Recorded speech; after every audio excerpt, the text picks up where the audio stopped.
Salve, salam jumpa anak-anak yang terkasih. Pada kesempatan pertama, patut kita bersyukur kepada Tuhan karena berkat-Nya kita masih diperkenankan untuk boleh berjumpa lagi dalam pembelajaran online kita, pertemuan ke-10 Pendidikan Agama Katolik dan Budi Pekerti dengan tema keluhuran martabat manusia.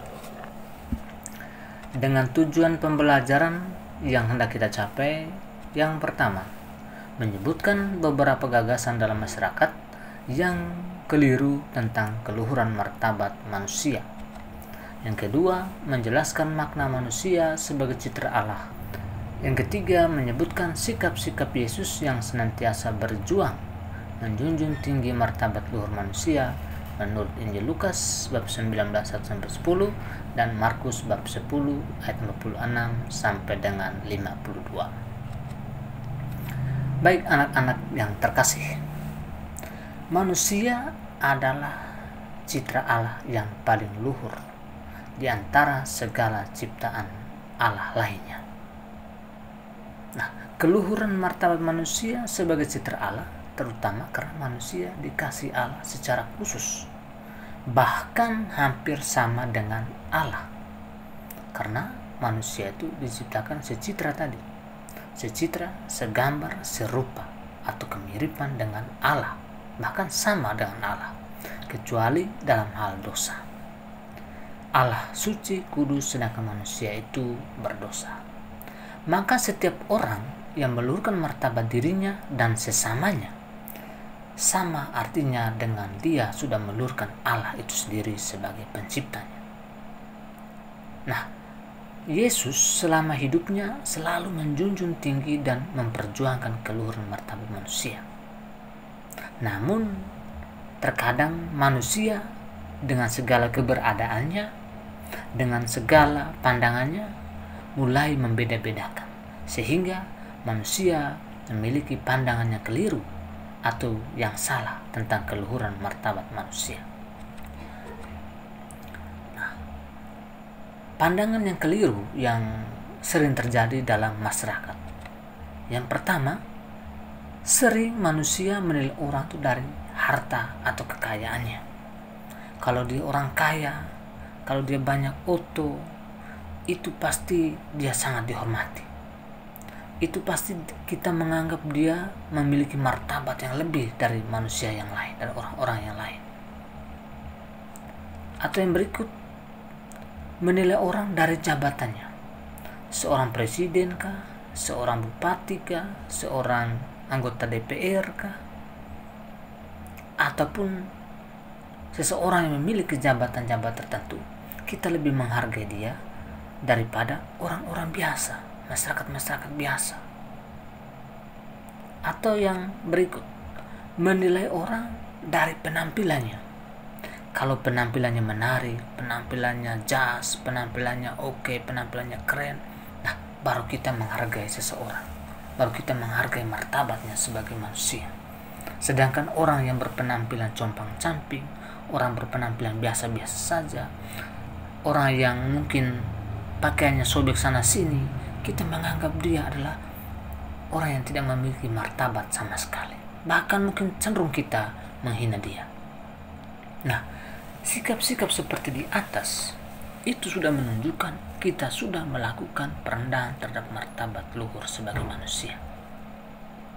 Nah, tentunya setiap manusia tidak senang jika martabatnya kita tidak hargai, kita hina. Dan ketika kita tidak menghargai, kita menghina martabat luhurnya sebagai manusia, sesungguhnya kita juga sudah menghina pribadi kita sebagai martabat sebagai manusia. Dan lebih daripada itu, kita sudah menghina Allah.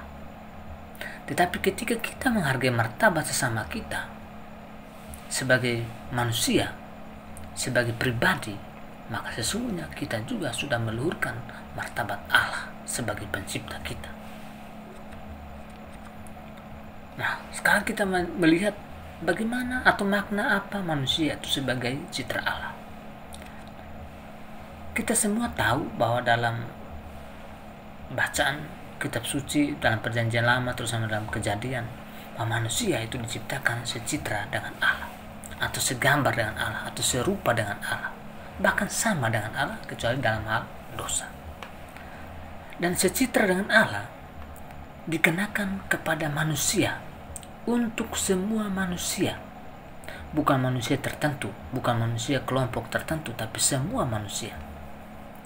Dan juga tidak pada ciptaan Allah lainnya, secitra hanya pada manusia.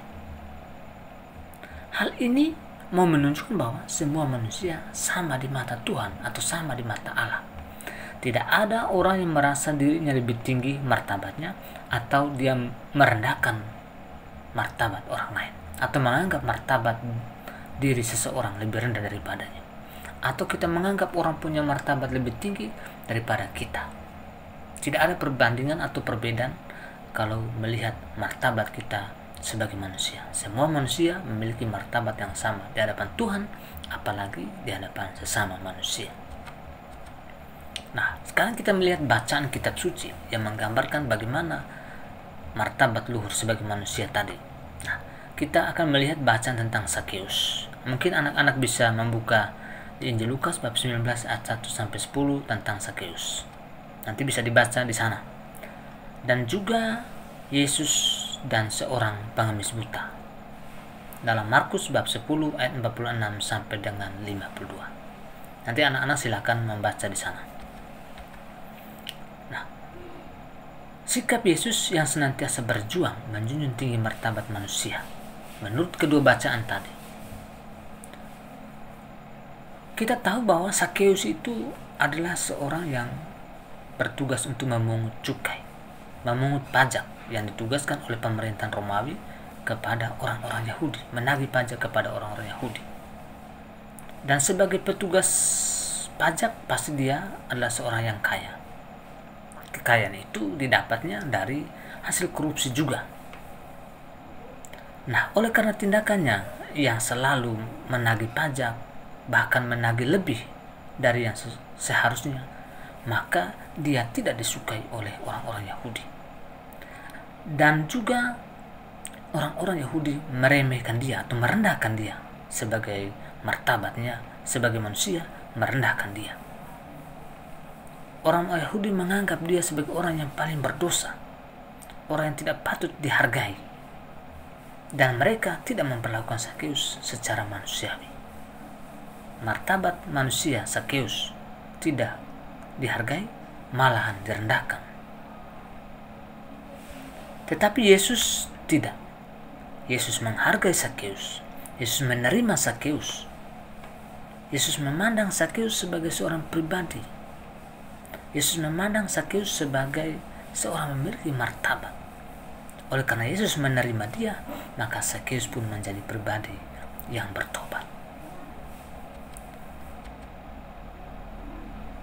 Atau sebagai murid Yesus dalam hidup sehari-hari, kita hendaknya belajar Yesus yang selalu berpihak kepada kaum lemah dan juga miskin.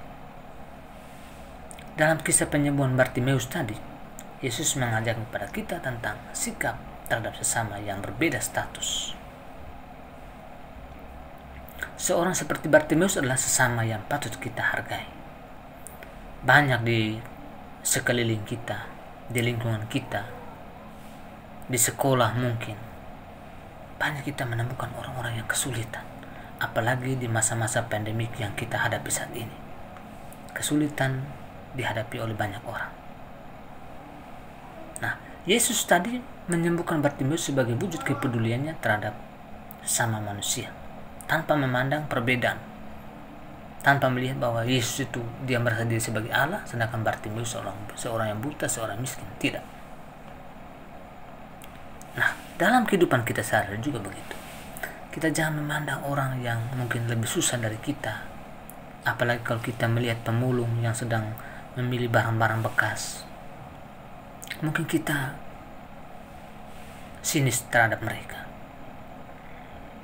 Tetapi sebenarnya kita harus memberikan sesuatu kepada mereka. Perhatian, ataupun ada sedikit kelebihan kita bisa memberi, ataupun bisa memberikan barang-barang bekas yang mereka butuhkan untuk mereka jual, ataupun teman-teman di sekolah. teman-teman yang memiliki kekurangan, teman-teman yang mungkin daya tangkapnya lebih rendah daripada kita, daya tangkapnya kurang daripada kita membantu mereka untuk bisa mengerti apa yang harus mereka pahami dalam pembelajaran, dalam materi, dalam mata pelajaran tertentu. Itulah kita menghargai manusia, menghargai teman sebagai martabatnya yang sama di hadapan Allah dan juga di hadapan manusia. Nah, anak-anak, sejak awal mula manusia memiliki martabat yang sama. Diciptakan menurut gambar Allah atau diciptakan secitra dengan Allah atau sama dengan Allah kecuali hal dosa tadi. Nah, kepada manusia dikaruniakan akal budi, hati nurani, dan kehendak bebas. Manusia juga diberikan kuasa untuk menguasai bumi dan alam ciptaan. Bukan kita saling menguasai. Siapapun dia sangatlah berharga di mata Allah. Jadi tidaklah baik kalau kita saling merendahkan, saling menghina martabat kita sebagai manusia dengan manusia yang lain. Yesus sangat menghargai manusia walaupun manusia itu berdosa. Sebagaimana Sakeus ataupun tadi Bartimeus, seorang pemungut, seorang buta tadi. Dia sangat menghargai mereka. Kita pun harus memiliki sikap sebagaimana Yesus yang kita imani. Harus bisa menghargai sesama kita, apapun keadaannya, apapun situasinya, apapun pandangan orang terhadap dia. Kita menghargai sesama kita sebagai pribadi yang sama di mata Allah. Baik anak-anak, demikian materi kita hari ini. Semoga dengan materi ini kita bisa semakin menyadari akan keluhuran martabat kita sebagai manusia, di mana kita semua manusia adalah sama di mata Tuhan dan juga sama di mata sesama. Sekian dan terima kasih. Salam sehat. Jangan lupa cuci tangan, jaga jarak, menggunakan masker. Tuhan memberkati kita. Salve.